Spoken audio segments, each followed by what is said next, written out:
Hey guys, this is Sleepless Authors here. I am joined today by Misty. Say hi.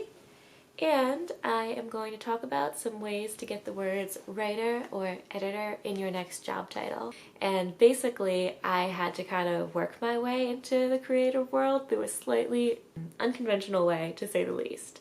So, number one, I would say one of the best ways to work up to getting your dream title, basically, is to take a job that might not be the exact title you want, but has a kind of creative component.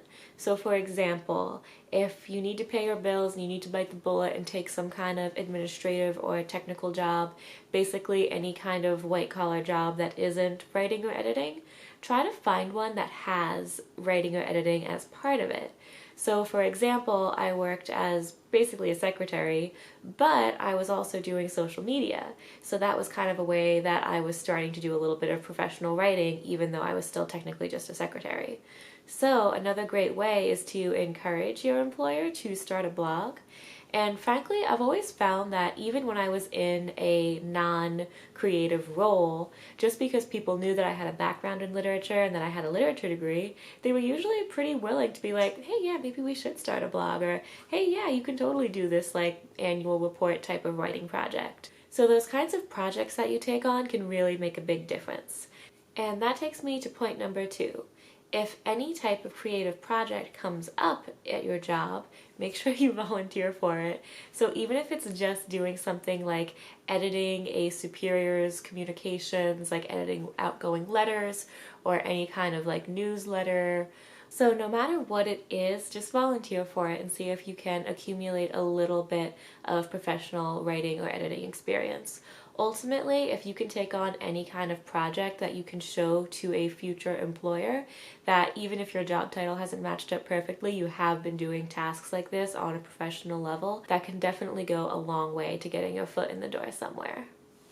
So number three is have multiple versions of your resume.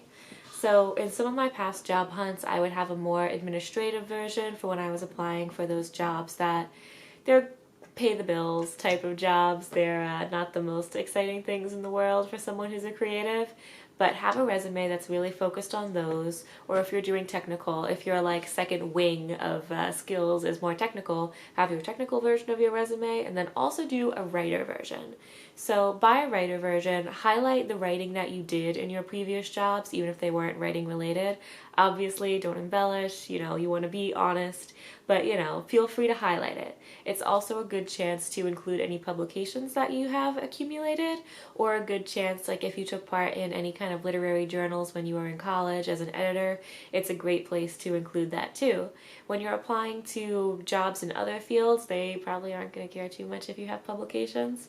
But when you're applying to more writer kind of stuff, it's always good to list and show off that, you've been doing this. You are writing at a level of professionalism that warrants getting published. So number four, like I said before, don't embellish things too much. Don't lie on your resume. I know it seems like you might be able to get away with it, but you never want to have a business that you'd really like to work for start digging into your past and realize that some of the things that you said were entirely true. So highlight all the good, but always remember that honesty is really, really important. Number five, find a way to showcase your writing. So setting up a portfolio website can be really great if you're doing any kind of blog content. Being able to collect it all in one place is really good. If you have a portfolio website, you can organize it however you want. You can use some of the easy services out there like WordPress, Wix, Squarespace. There's a lot of different website building tools that you can use and make a gorgeous portfolio. And if you can, try to get your name as the URL, since that's the most professional option. And when you're applying for jobs, that'll look the nicest to prospective employers.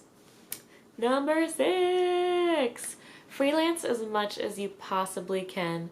It's really hard when you're juggling other work, but try to take on as many projects as you can. If they're more valuable freelance projects, that's even better.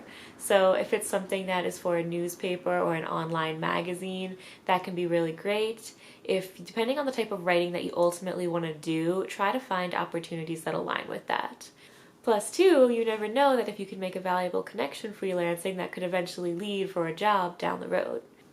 All right, number 7. This is one that I'm going to tell you right away is not going to work for everyone.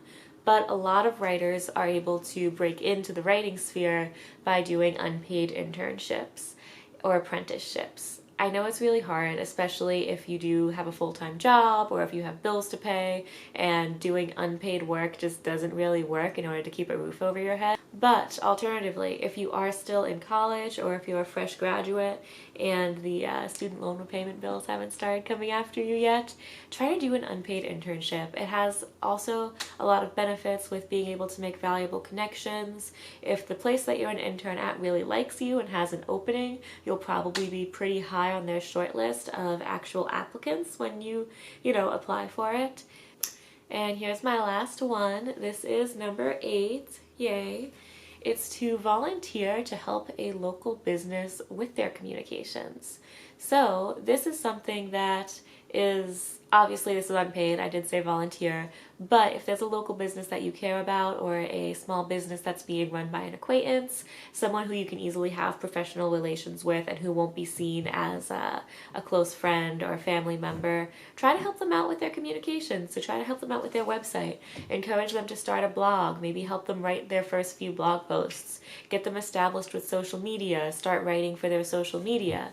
That way then when you're applying to jobs you can be like, hey, yeah, so this is my day job, or if you're a fresh graduate you can be like, hey, this is my degree and I am doing this. I am collaborating with this business, I'm managing their social media, I've written this content for them, and then you can show links to that and have a clear, quantifiable way to show that you're able to write and edit at a professional level.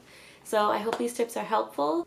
But for me personally, I, took a job that was not writing related, gobbled up all the writing projects I could get, and then eventually I did get jobs that were writing related. It takes a long time though. If you're in any stage of this whole process and it's taking a while, don't go crazy. It took me like 3 or 4 years of working non-creative jobs before I got a creative job. So ultimately, keep trooping along, keep pushing, and I will see you guys next time.